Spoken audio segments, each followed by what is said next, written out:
ഇത് നീ പെറ്റ് പെരുകൂന്ന് പറഞ്ഞ് എനിക്ക് തന്ന മയിൽപ്പീലി ഇതുവരെ പെറ്റിട്ടില്ല. എത്ര മാസമായി തന്നിട്ട്? ഒരു 8 മാസം ഉണ്ടാവും. 2 മാസം കൂടെ വെയിറ്റ് ചെയ്യാറുണ്ട്. ഇതാ ഇത് നീ ഏതോ ഉത്സവത്തിന് പോയി വന്നപ്പോ കൊണ്ടുവന്ന കുപ്പിയോളാം. പിന്നെ മിഠായി കവറ്.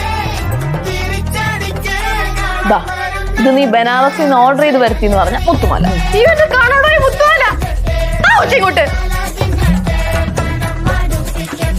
ഇത് നീ പടവലത്ത് വീണ് കിട്ടിയതാന്ന് പറഞ്ഞ രുദ്രാക്ഷം. ദാ ഇത് 500 വർഷം പഴക്കമുണ്ടെന്ന് പറഞ്ഞ് നീ എനിക്ക് തന്ന പടവലത്തെ കിണ്ടി. അമ്മൂമ്മയുടെ അമ്മ കഞ്ഞി കുടിച്ചോണ്ടിരുന്ന സ്പൂൺ. എന്റെ ബർത്ത്ഡേക്ക് വന്നത്. ബർത്ത്ഡേ ഗിഫ്റ്റ് ആയിട്ട് കിണ്ടി. അയ്യേ ആന്റി, ഇതല്ലേ അമ്മൂമ്മ കാണാണ്ട് എന്ന് പറഞ്ഞ കിണ്ടി? അതേതാ?